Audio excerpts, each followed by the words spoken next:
Our guest moderator is really a breath of fresh air in the medium of perceived negativity. He's known to treat his callers as guests and not as the enemy. Thank you so much. Wow, thank you. In the interest of time, some questions will be asked of all candidates, and some will be directed to just 2 or 3 candidates. Each candidate will have either a minute or 90 seconds to answer the question as directed. At closing, each candidate will have an opportunity to make a closing argument, clarify a previous answer, or answer a question they were not asked, but they want to answer.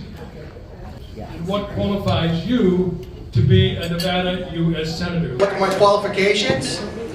Taxpayer first. Everything starts with your tax dollars, and they're being wasted, right? Every time we turn around, we get promised things by government that never comes to fruition.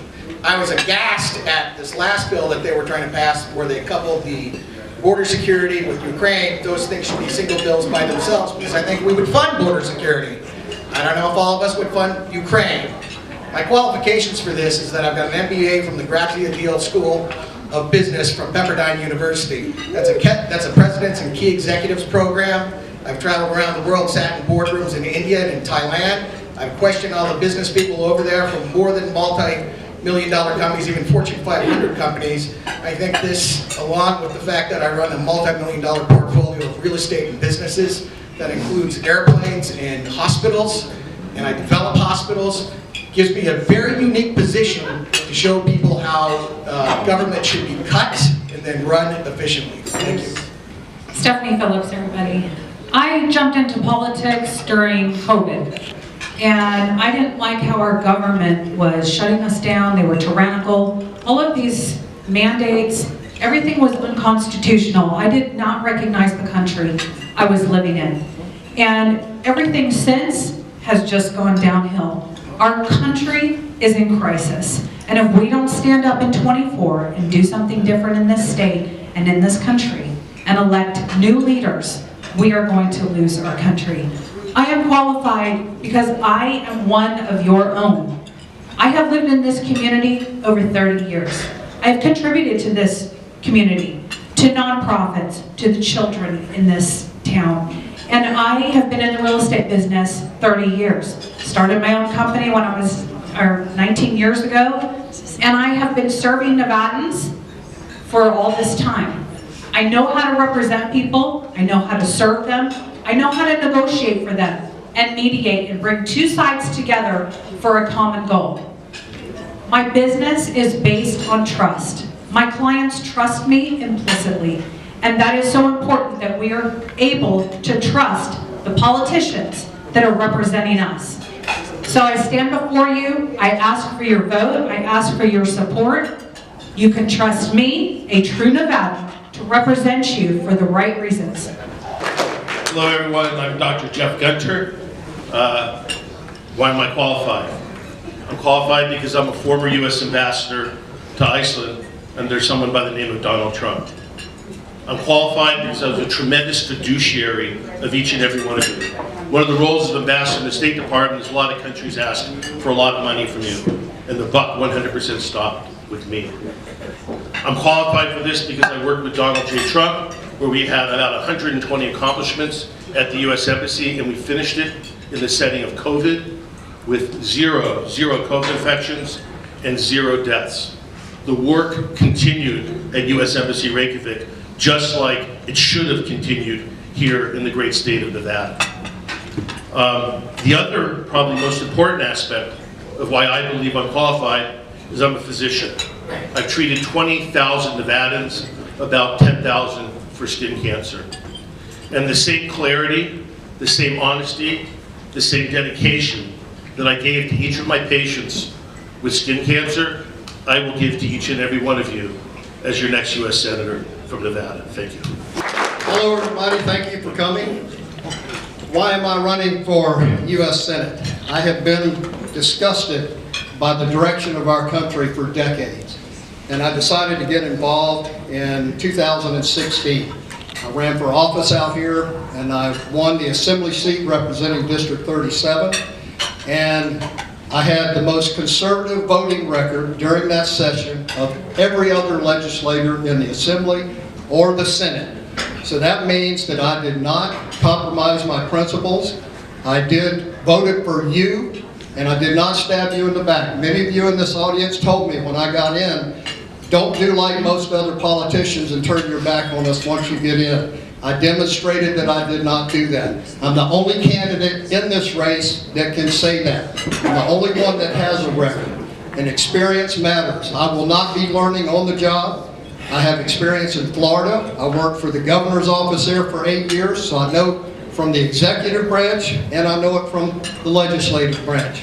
I have been endorsed by Senator Tommy Tuberville, a conservative. I have not been endorsed by Mitch McConnell, Lindsey Graham, or Mitt Romney, like one of our others who's not here.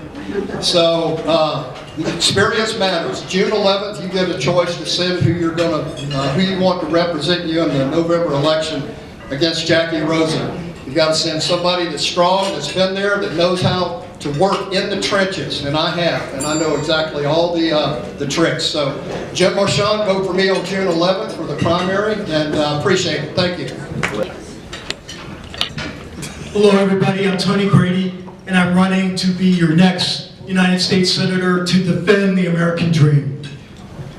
The most important thing I want you to know about me is I've been married to the same woman for 40 years. We have 4 children, and children don't listen. I went to the United States Air Force Academy, the oldest went to Annapolis, and the baby went to West Point because they don't listen. So my kids are successful, and the reason that I bring that up is because I know how to help young people be successful, and we need to elect leaders that want all American children to be successful because they are our future. I grew up inside and outside the United States. I lived in Africa, graduated from high school, Bangkok, Thailand. Saw socialism, communism up front and personal. We don't want it here. Became patriotic, went to the Air Force Academy, became a pilot, became a test pilot, commanded the B-2 Stealth Bomber Test Squadron, $24 billion program. So I also worked in the Pentagon on the president's budget, and I understand the appropriations process and how it doesn't work for us. So I want to be there and help it work. I flew for FedEx for 20 years, started my own startup biotech business. I am qualified to be your senator because I understand the military, diplomacy, and economics. I'll be proud to serve as your next United States Senator. Thank you. Good evening, everyone. I'm Ronda Kennedy, and I'm running for the United States Senate for the great state of Illinois. I want to first thank the Battle-Born Republican Women's for putting this forum on, because without your effort and putting this together, we would not have a platform to speak and talk to the voters. So I want to take my time to thank you for that. It's really appreciated. I'm sure all the other candidates feel the same. I'm running because I'm a mother of 6, including 11-year-old triplets who are right back there in the room. I'm a grandmother of 4. I'm a wife. I'm an attorney. And I'm a patriot. And what I can say is I'm not going to tell you what I'm going to do. I'm going to tell you what I've already done. When the tyrannical government came for our constitutional rights, I was the attorney that filed one of the first COVID lawsuits and won. When they deemed the Second Amendment non-essential, I filed McDougal versus Ventura County, which we just settled and won. So it's a citable case, so we know that no one's going to come for our constitutional Second Amendment again. I'm one of the only attorneys that have a still existing 2020 election fraud case. When they came for the businesses and forced them to close, I represented 8 businesses that are still open because I forced the county to dismiss their lawsuits. I'm not going to ask you for your vote. I want to earn your vote. Thank you. The question is, what is your path, your blueprint for victory with what you know about the makeup of the state of Nevada? How do you win? How do you win in Odo? You work really hard. I have been in this race since last spring, and I have been traveling all over the state. I've gone to the rurals. I have spent a lot of time talking with the voters. Some candidates don't go visit the rurals, they don't get in front of the people. But that's the important part. It's about we the people. And if you don't get in front of them and you don't visit them and listen to them and hear what is their issue and what is the problem, we're not going to connect with them. We're not going to get their votes. I'm working Clark County, Washoe County, I'm talking to independents, I'm talking to Democrats, I'm talking to a lot of people across the board. And I'm raising money, and I'm doing all the things that we need to do. But we've got to get people off the couch. We've got to get people united, involved, to vote. Because if we don't, we're going to lose our country. So I'm out there just working hard and meeting as many people as I possibly can. Thank you. I literally got an email today that said the winner of this race is either going to be the one with the most celebrity name or the one with the most money. That makes all of us irrelevant, right? The path to victory stops at the primary because here's the deal. You got to be able to beat the Democrats first, right? So looking down the line to the general is no option for me. You go out, you find out what the people want, and everything that I know that the people want is they want inflation down. You need an economic person who can handle that. Secondly, you guys want to have a smaller government. So what we're looking at is that we're going to have to go and cut things out of government that people don't like. You reflect what the people's will is, and you'll get the donations, and you'll get through the primary. To handle the Democrats, you have to have, and you have to have looked at the questions they're going to hammer you with. I don't know why they're going to do it, or maybe I do, but abortion's on the table, Medicare, Medicaid's on the table. You need to have all the answers for that, and you can beat them. My pathway is actually quite simple. Pushing back is not about celebrity, it's about the traction and the truth of your message. And we've done better than anyone almost in the country for a U.S. Senate race on digital media. We're talking about people standing up and voting with their $5 and $10 and $25. So our campaign is raising money. Number two, I would refer everyone to the Sun City Summerlin straw poll they did. It was about a month ago that showed myself and our entire team up and beating everyone at 60% plus, with Sam Brown at 23 and the rest of my competitors down below. So my pathway is clear, it's strong, we are raising money, we are by all accounts pushing up against Sam Brown and Mitch McConnell and the rest of the DC elites that are supporting him. And as someone with the most experience in the race, having met with prime ministers, foreign ministers, worked personally for Donald J. Trump, where he commended our great work, that is my pathway, and I will represent you with dignity, and I'm a fighter, and I'm owned by one group of people, which is each and every one of them. So thank you. Thank you. Once again, experience matters. I'm the only candidate that has run a few primary races. I have not lost a primary race by less than 10 points. That's important. I'm sure all of you believe in election fraud. And you probably think, well, why can you win a primary election and not a general? Well, the general is where they do the manipulation. So we'll put that to rest. It does take experience. I'm the only one, like I said, that has run a statewide race out of all the group here that's running.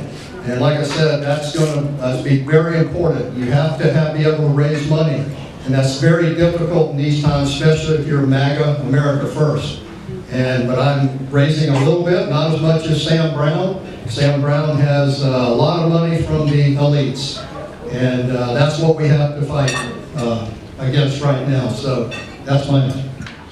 When I ran for lieutenant governor and running for this one, a lot of people said, well, you know, why are you running? Why are you doing this? Well, we need to change. Career politicians are not doing it for us. When I ran for lieutenant governor, I won 13 of the 17 counties, first time that I stepped into a race. So I have run a state race, and Stavros Anthony had one comment. He said, I met Tony. He was a great guy during the lieutenant governor race. Everybody liked him. I'm sure I'm glad nobody in Clark County knew who he was. So the way I'm going to win this race is by in Clark letting you know who I am. And this is what you need to think about. Our target's Jackie Rosen. In order to unseat an incumbent, you have to have a compelling value proposition.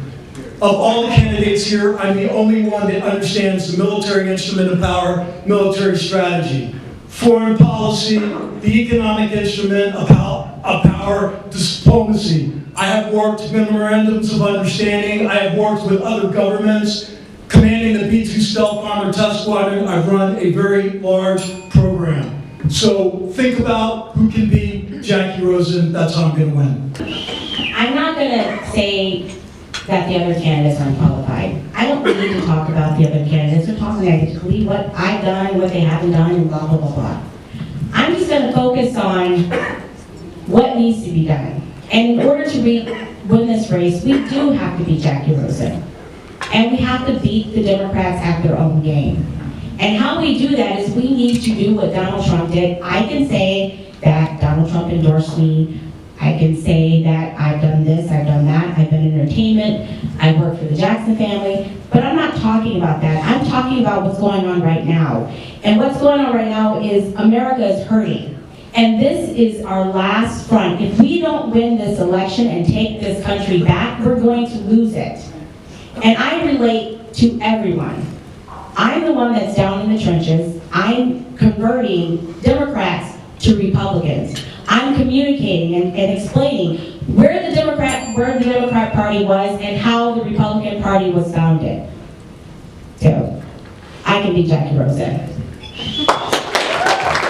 The other question for all of you, and it goes like this. In 2022, the Republican candidate for U.S. Senate lost by 8,000 votes. How many votes do you need to beat Jackie Rosen? And are you satisfied that the state party and your campaign can get out the vote so you can beat Jackie Rosen? Let's begin with Tony Grady.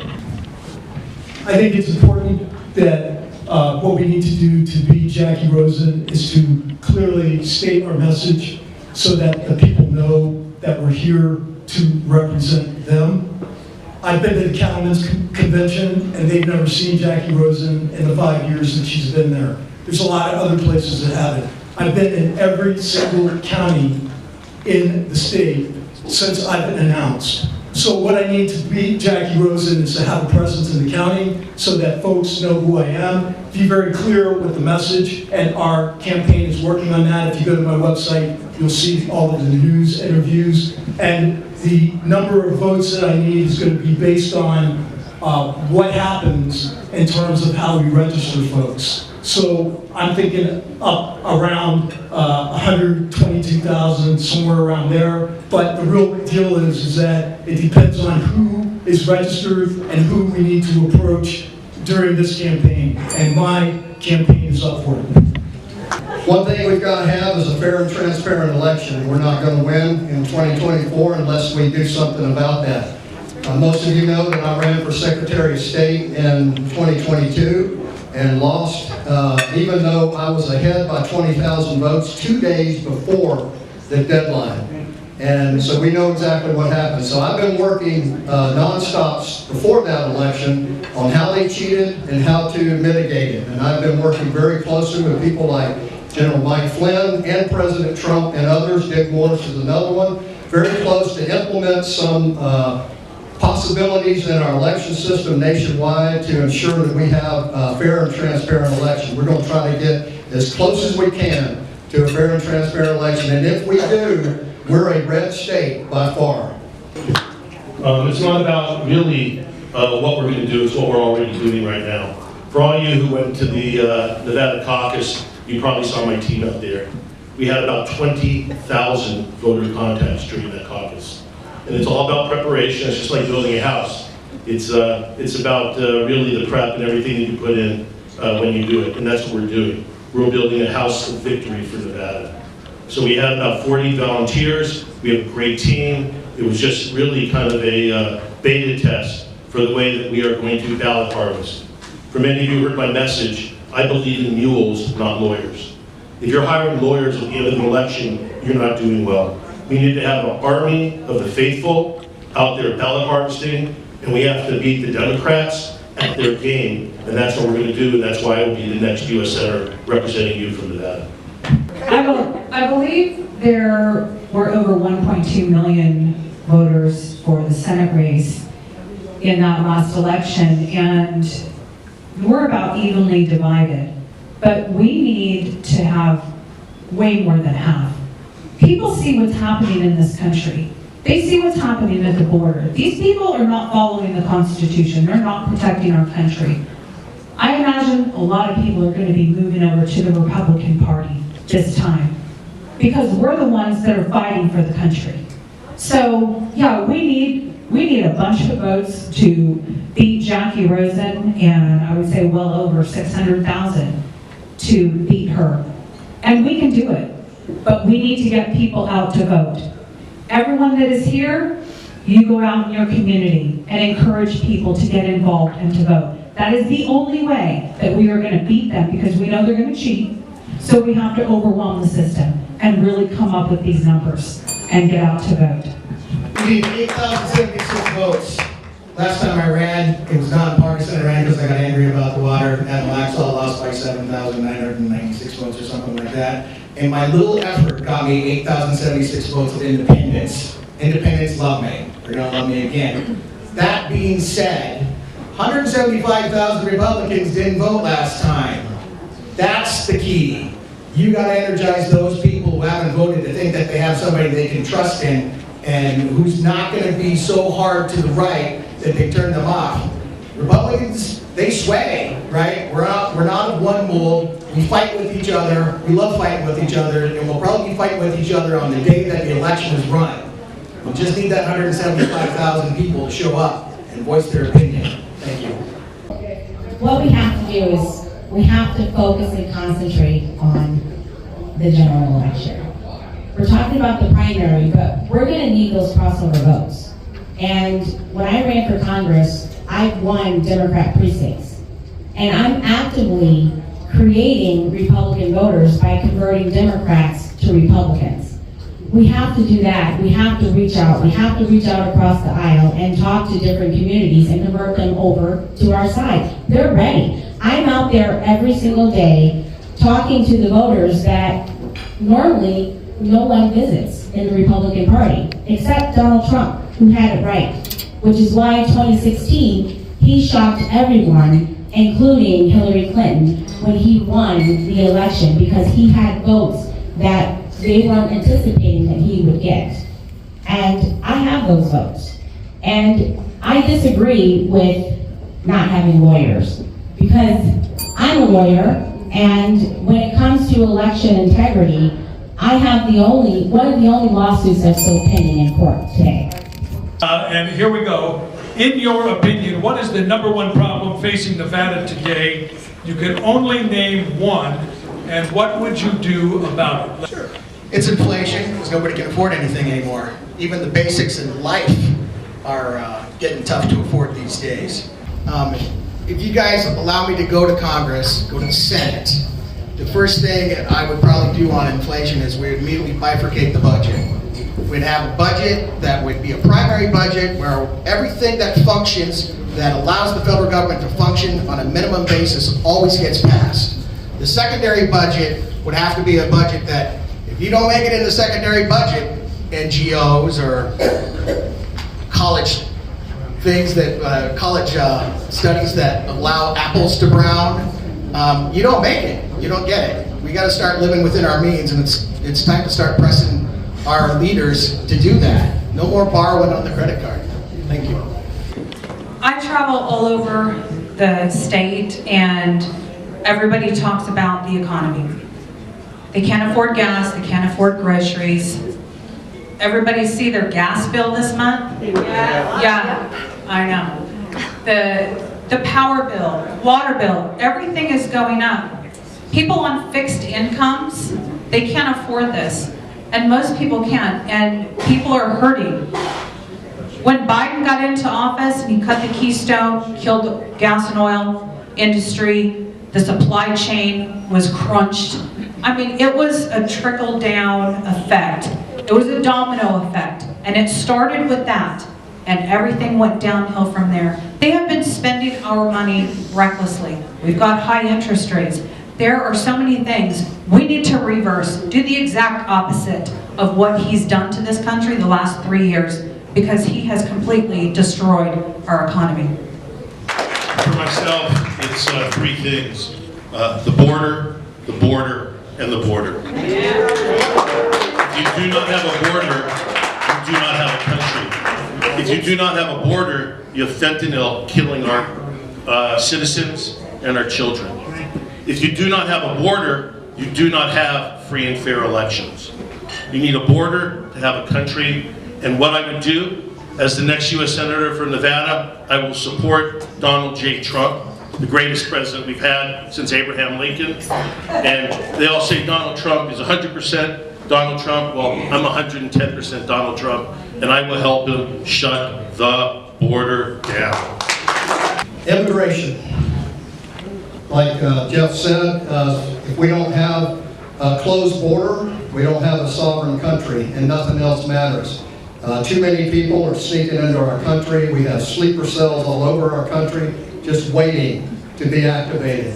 And we have to stop that. So Biden being in there and letting everybody come in, we need to combat fiercely the cartels that are on the border.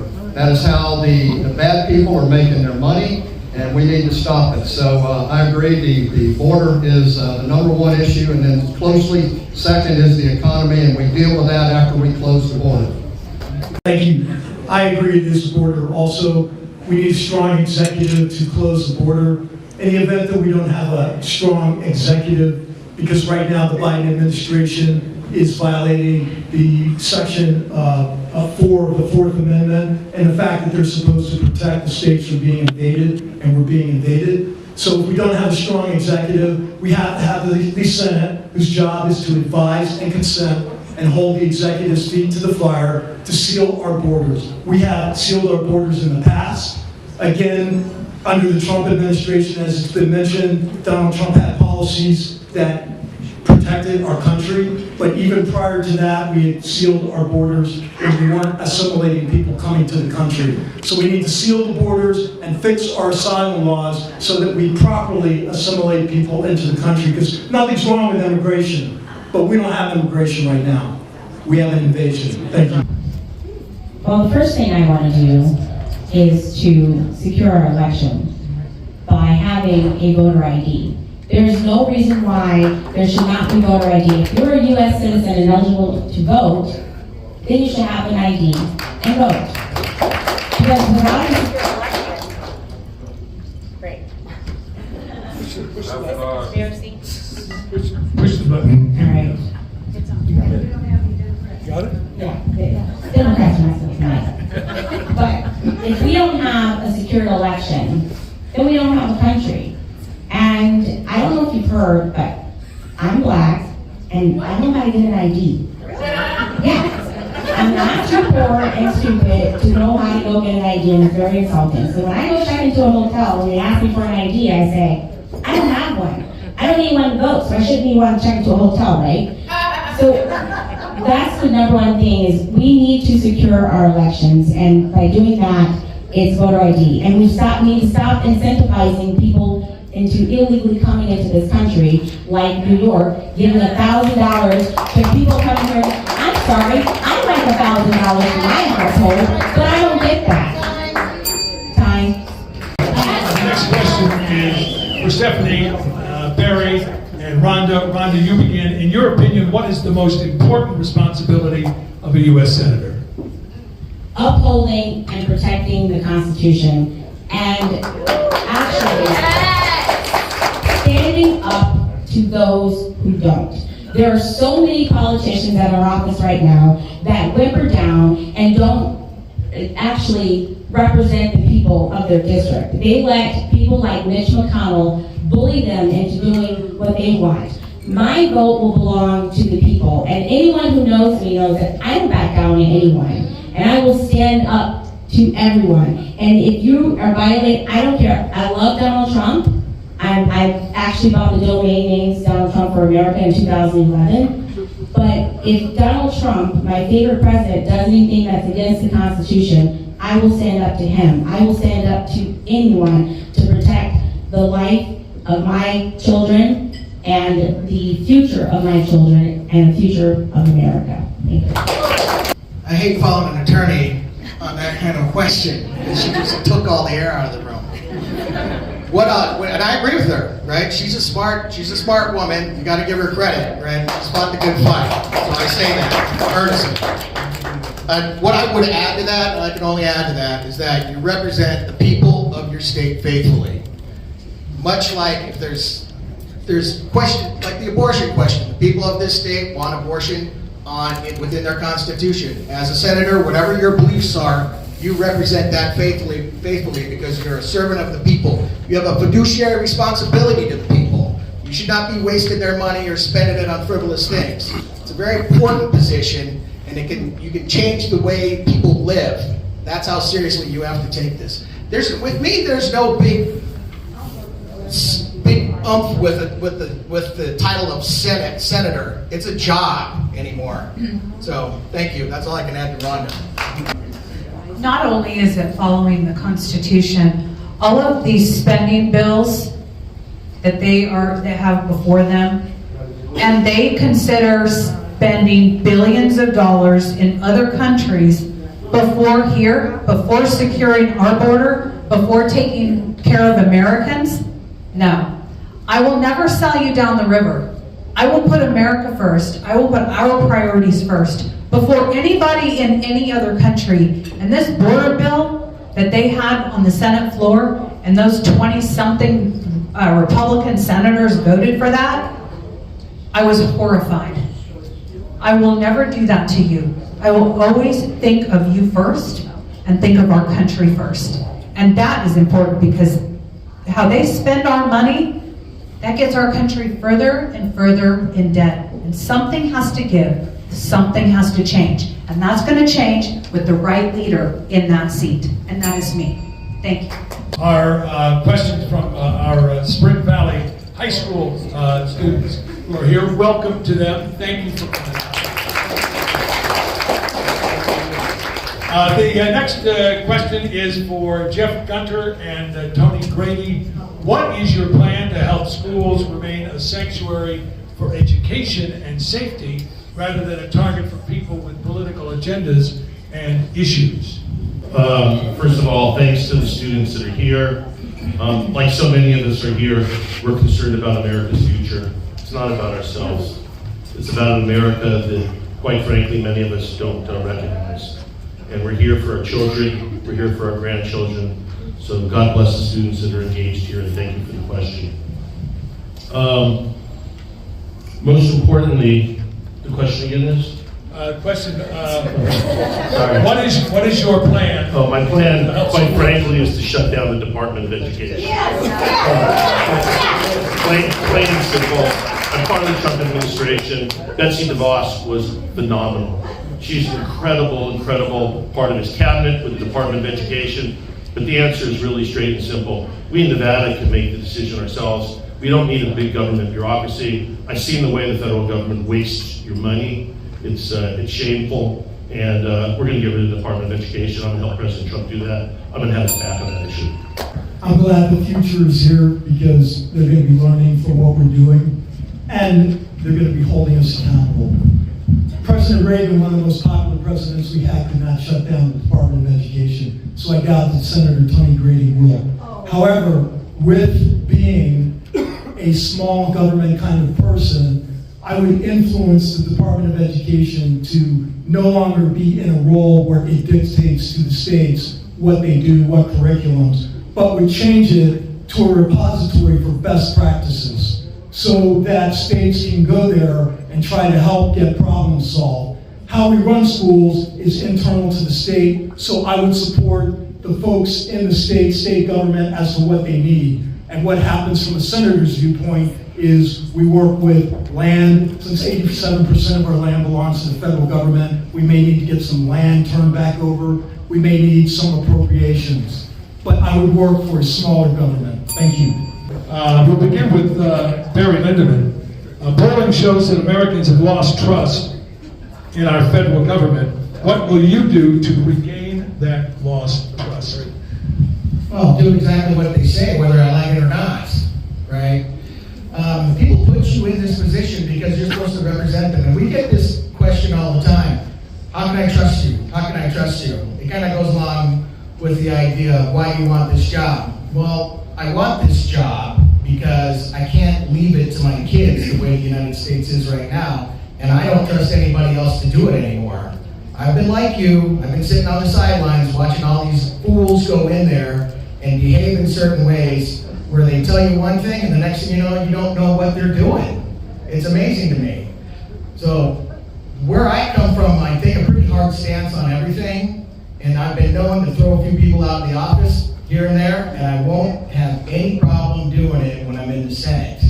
So trust, yeah, you look at the background of what somebody does, you see the amount of responsibility that I've had to take on in my businesses in development, much like Donald Trump.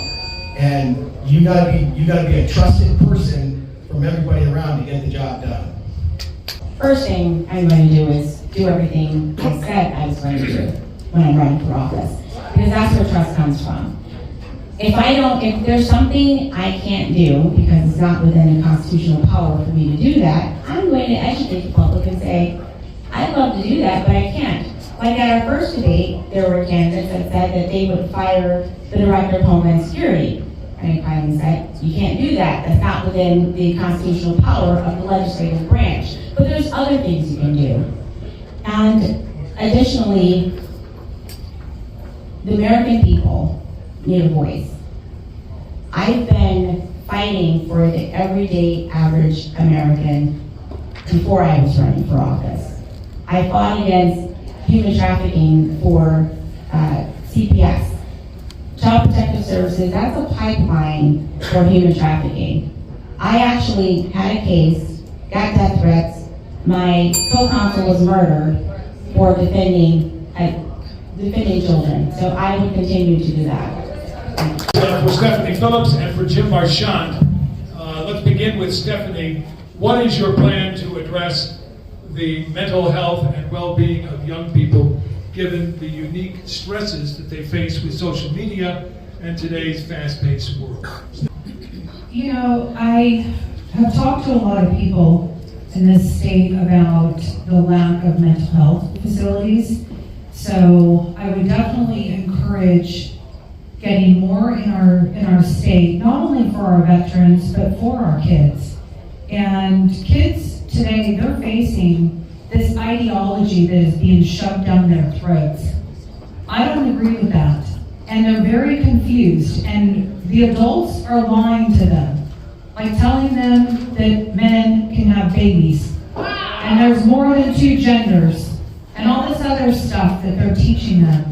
So all of this contributes to that, but I would love to have more facilities and assist with that in getting these to our states, or to our state, because we definitely need that help for a lot of people here. I would keep all the money we're sending overseas and establish healthcare facilities again, mental health care facilities. We got rid of them way back in the 50s and 60s, and we see what's happened to our country since then. So I would keep all the money here and redevelop that section of our healthcare, and hopefully that'll help. We do need to address the social media issues, because that's has a lot to do with the current state of the mental health of our young people. So there's a lot we have to do, but we need to keep the money here so we can do it. All right, our next question goes to everybody, and it's a pretty simple one. If elected, what committees do you want to serve on, and why? Basically, because I'm finance related, it'd be anything in the Office of Management and Budget. But also, I'm a pretty big supporter of the VA. So VA's 25% women here, and women need their own facility along with their own physicians and nurses. And I would probably prefer to be those two mainly. But anything that you have to do in the regulation department, I think the Second Amendment is under attack, and I'm a Constitution carry kind of guy. I know a lot of people agree with that, and a lot of people don't.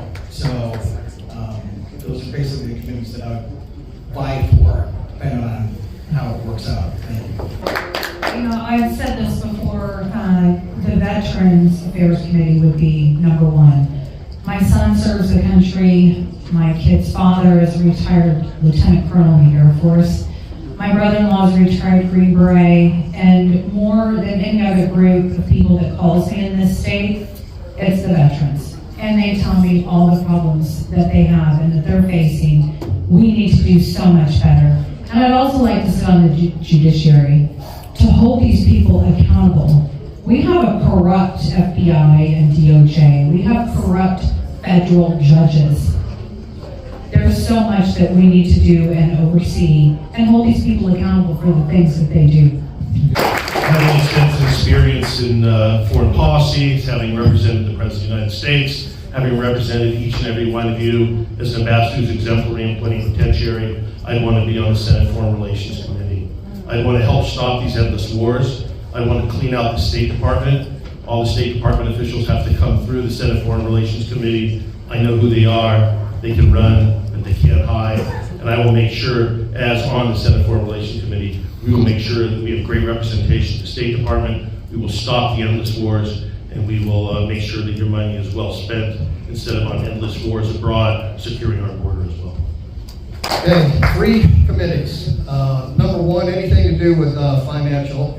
I am for getting us back on the gold standard so our dollar is actually worth something. So I can do that through any of the financial committees.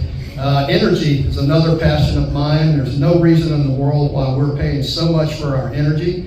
And I've been a huge proponent of small modular nuclear reactors. I've got a solution to fix our $2 million a day fine at Yucca Mountain. You pay your portion of $2 million a day fine because of the status of Yucca Mountain right now. I've got a solution for that. Interior. 87% of our land is owned by the government. I think that we should take a lot of it back, and I think that we should say what we do with the resources here. So those are my 3 committees. I would seek to serve on the Armed Services Committee after having worked in the Pentagon on budgetary issues and strategy issues and 20 years in the Air Force. I would seek the Foreign Relations Committee because my entire life has prepared me to represent the United States in foreign relations as I've grown up overseas and also in the military working memorandums of understanding and working with other governments. And then water. Interior Committee, because that's critical to Nevada, because as it was said by Jim, 87% of our land is owned by the federal government. So we need to work as senators along with our congressmen to get as much of that land turned back. But it's also about mining. We need to stop the current administration from turning our prime mining land into national monuments, because we should be mining strategic minerals here and not with slave labor in Africa. Thank you. Well, I've consistently said this since the first time I was asked this question, that I would be on the Judiciary Committee, because most people forget about the judicial branch, which after Mulberry v. Madison took a lot of power that it didn't have before. And we can do all of these things, however, if it ends up in court, the judicial branch can just reverse everything. We can see what's happening right now with the abuse of the courts. So a lot of these judges who violated their oath, and they took the same oath that I did to protect the Constitution, they're violating their oath. I would start the impeachment process on those federal judges. Secondly, I would want to be on the Department of Foreign Affairs because China needs to pay for COVID. We just forgot what they did. They need to pay for what they did to America. And I want to make sure and ensure that people that come over here that want the American dream, that the American dream is preserved for our children. The next question is an easy one. It's a layup. I mean, it's going to be real simple. It's kind of a yes or no. And let's begin with Dr. Jeff Gunter. Yes or no, do you support the America First policies of Donald J. Trump? Yes, 110% yes. Jim Marchant. Absolutely 120%.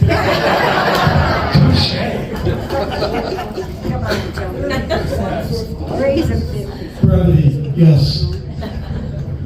Ronda, what about? Yes, I support America First. Even after Donald Trump's no longer president, I will always support America First. Yes, I do, absolutely. Everything that he had implemented was working. We had the best economy that we've ever seen in our lifetime. So absolutely 100%. I support America First, and there's elements of America First that probably should be written into the Constitution when we can do that. So we never, ever have to go down this craziness that we're seeing today in society. It takes money to run an effective campaign. Jackie Rosen has raised $19 million. Sam Brown for the Republicans, $3 million.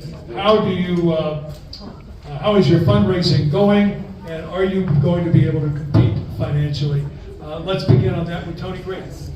Raising money is difficult, and I can tell you that it's difficult. But I think what's more important is that you run a campaign that appeals to the people.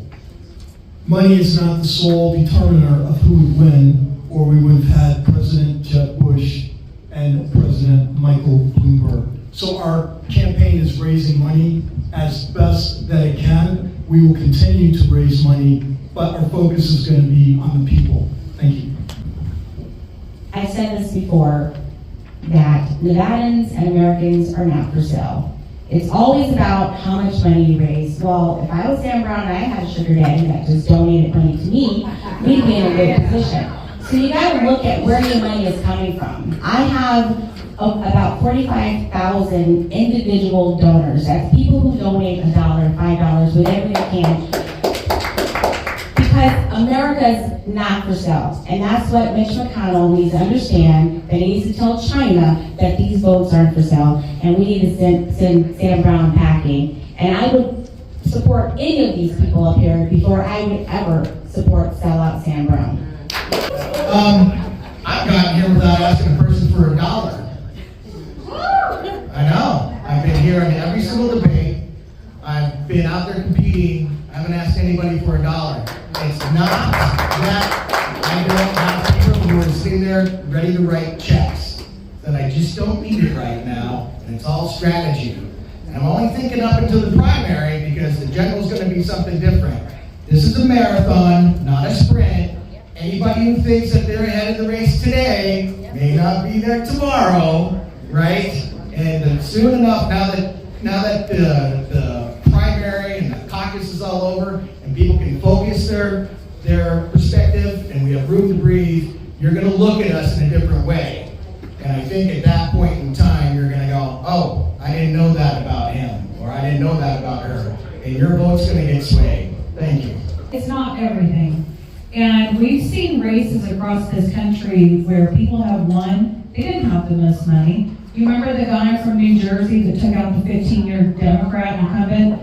The truck driver guy, I think he put in $2,000 or $4,000 of his own money. That guy won. He won because people are tired of the establishment. They're tired of the same old politicians going through, carpetbaggers, opportunists, people that have nothing vested in Nevada. So when people look at only money, there's a lot more that goes into it. It's about the candidate. It's about the person who's going to represent you. That's it. I think our campaign is supposed to raise about $1 million. Most of it is digital media because we've been successful because our message is resonating across the country. I'm the only candidate out here who is actively discouraged by Steve Daines and Mitch McConnell and all others to not run. They didn't want me to run because they knew I was going to get funded by the American people. Not just a rich hedge fund guy, not Americans for Chinese prosperity like Sam Brown, not by the same funders of Nikki Haley like Sam Brown. I'm being funded and I'm being successful by those people across America who believe in America first, who believe in 110% Donald Trump, who believe in shutting our borders, who believe in crushing this inflation, who believe in ending endless wars, and that's why we're at about $1 million, and stay tuned, it's just going to get higher and higher. God bless you. Unfortunately, raising money is the dirtiest part of running for office. It's disgusting. I hate doing it, but it is a necessary evil that you have to do. One thing to keep in mind, that if you're good at running a campaign, you can do it on half the money that other people can do. I have been outspent 10 to 1 on many of my campaigns, and I still won. So keep that in mind. I'm raising money. I'll continue to raise money. I'll fund it myself if I have to. So we will have the opportunity to compete with anybody. Our next question is for everybody. There are 6 of you on the stage tonight. Only one candidate can win. Will you pledge to endorse and support the winner in the June 11th primary? Let's begin with Ron. Absolutely, I will. If you notice, I haven't spoken negatively about anyone, because I don't have to. I can run up on my own merits, and whoever the nominee is, I will support, I will campaign, I will knock on doors, and I will do whatever it takes. And when that person is elected, I will also hold them accountable to the promises that they made to every single voter. Thank you. The answer is yes, I will support the nominee because we are a team, we are Republicans, and we're going to go forward. And I proved it that in the lieutenant governor race, one of the things that people came up and marveled on is because after Stavros edged me out in the primary, we had a fundraiser for him. I was out stomping around for him, talking to people for him, and they said, we've never seen people do that. They kind of disappeared. And I go, look, we're a team and we got to win. So by all means, the nominee, I will support. Yes, definitely, absolutely. All of us that are running are light years better than Jackie Rosen. Absolutely, with a caveat. I've witnessed the destruction that rhinos have on the current administration.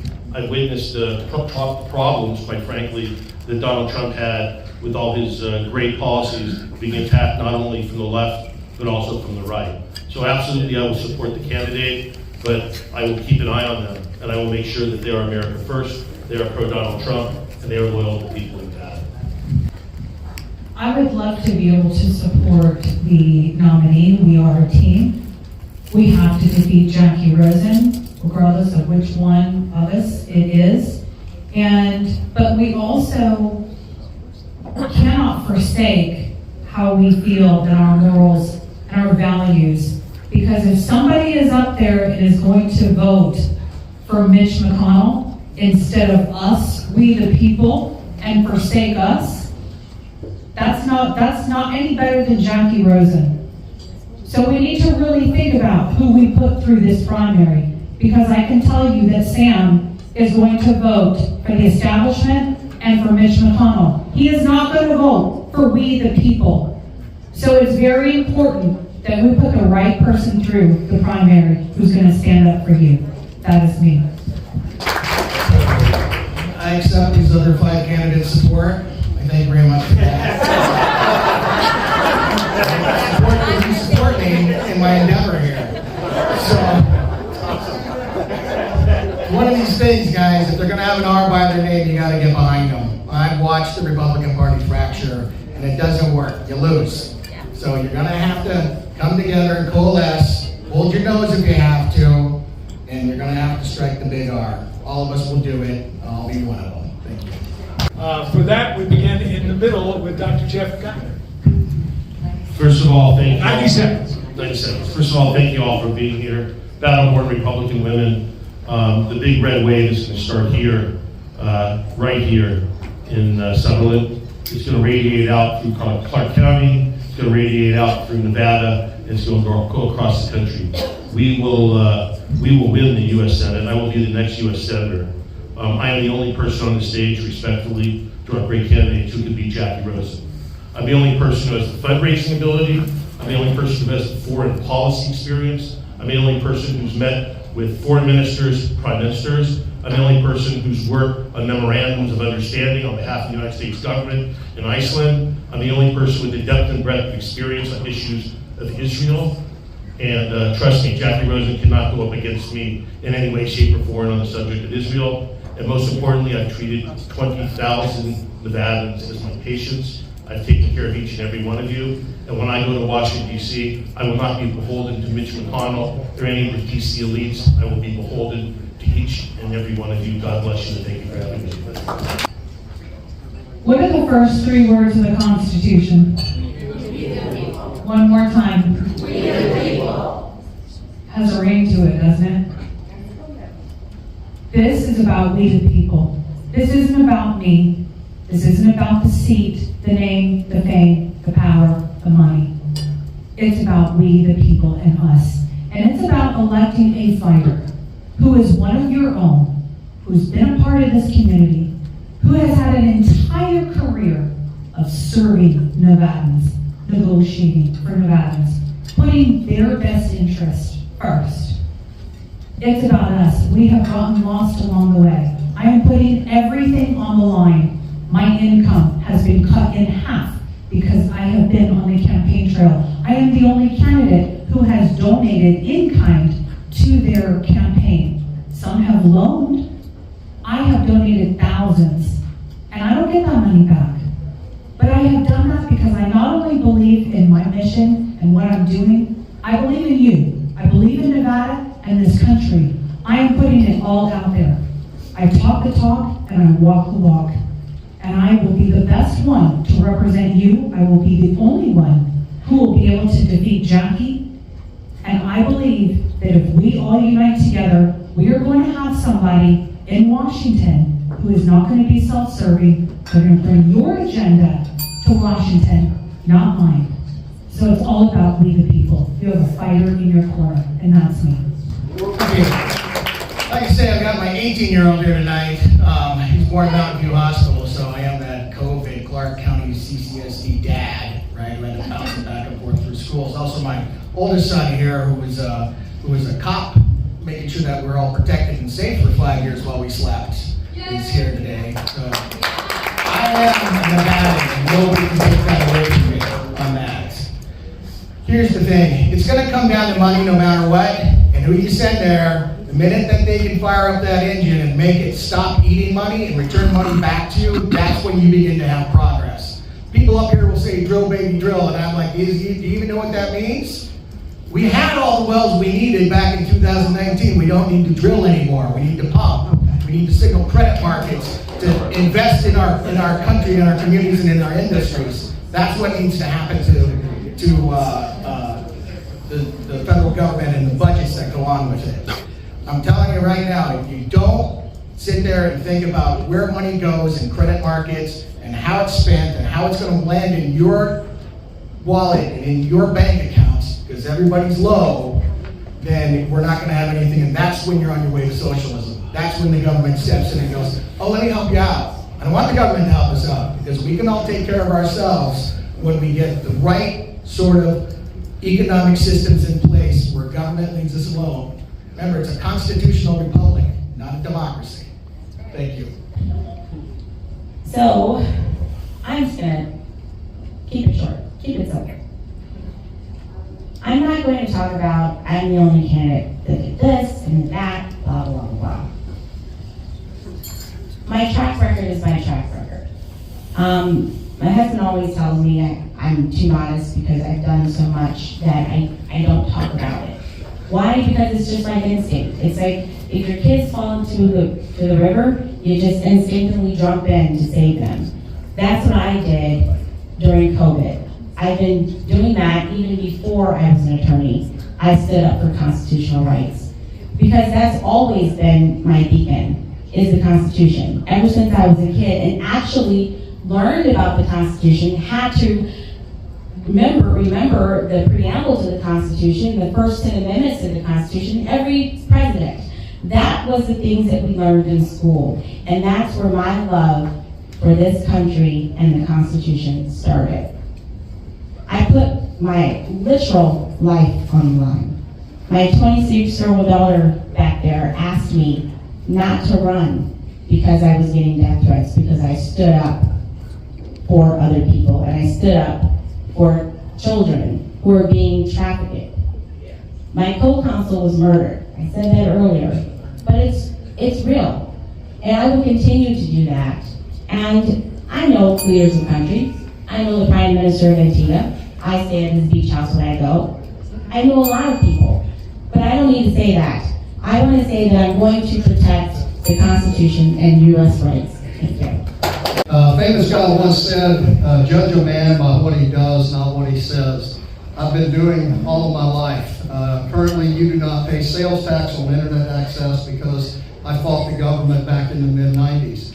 When I got to Nevada, Kevin, you and I were part of this when the Bundy Ranch issue, the BLM was trying to overstep their bounds and steal cattle and take land from citizens. I got involved there, and when I saw that my governor, a Republican governor, was raising your taxes $2 billion a session, I decided to get involved. I ran for assembly, and like I said earlier, I had the most conservative voting record that session. So I am doing things. Once after 2020, election fraud was an issue, I began immediately researching and uncovering exactly how they did it, and I created an election integrity movement throughout the country. I was on Steve Bannon's show almost every week during the 22 election, basically educating everybody about the election fraud. Things that we did, we got many states to throw out the election registration information center because of our research. So, judge a man by what he does and than what he says. And I will continue to do that, and I will be able to do it even more so having the power of the Senate and having a bigger bully pulpit to advocate for you, the people. So remember me on June 11th, Jim Marchant, and jimmarchant.com is my website. Thank you. Thank you all for being here. It's my pleasure to talk to you. I just want to set the record straight. Dr. Gunter was not the only one that the NRSC didn't want to run in this race. They put a lot of pressure on me not to run. And when my consultant asked them why they didn't want me to run and why somebody else was a better candidate, they didn't have an answer. The other thing I want to set the record straight with the good doctor is I didn't work memorandums of understanding with Iceland, but I did with Japan and Korea and the Philippines. So, why am I here and why do I want to defend the Constitution? Because I put my life on the line 20 years as an Air Force pilot defending your rights. So the last time I looked, Nevada was part of the United States. So I defended the Constitution of the United States in uniform. I will defend it in the United States Senate so that Nevadans and Americans' rights will be noted. I say again that I am the candidate that can talk about the military instrument of power and how we use it, looking at World War III in the face now with the incompetence we have running it. I understand foreign policy and the diplomatic instrument of power. I understand economics and economic instrument of power. And the economic instrument of power. So when you think about who is going to represent you, we have to think about who has a compelling value proposition to unseat an incumbent. I will also appeal to non-traditional Republican voters. Thank you. Again, with Tony Grady, Dr. Jeff Gunter, Ronda Kennedy, Lindemann, Jim Marchant, Stephanie Phillips, and especially want to thank Tyler Cohen, Republican Union, for a great audience. Thank you so much. Be listening 605 Toronto, and AM 670 KMZQ. And that is the path to victory. We need volunteers. There's many volunteer opportunities. See any one of us on the board and we'll help get you plugged in. At Battleborn Republican Women, we're all about connecting people to the party. When we connect people to the party, that helps us fulfill our mission, which is to strengthen our community, our state, and our nation. And with that, thank you all for joining us tonight. We'll see you at the next meeting, March 14th. Let's get it done. Thank you.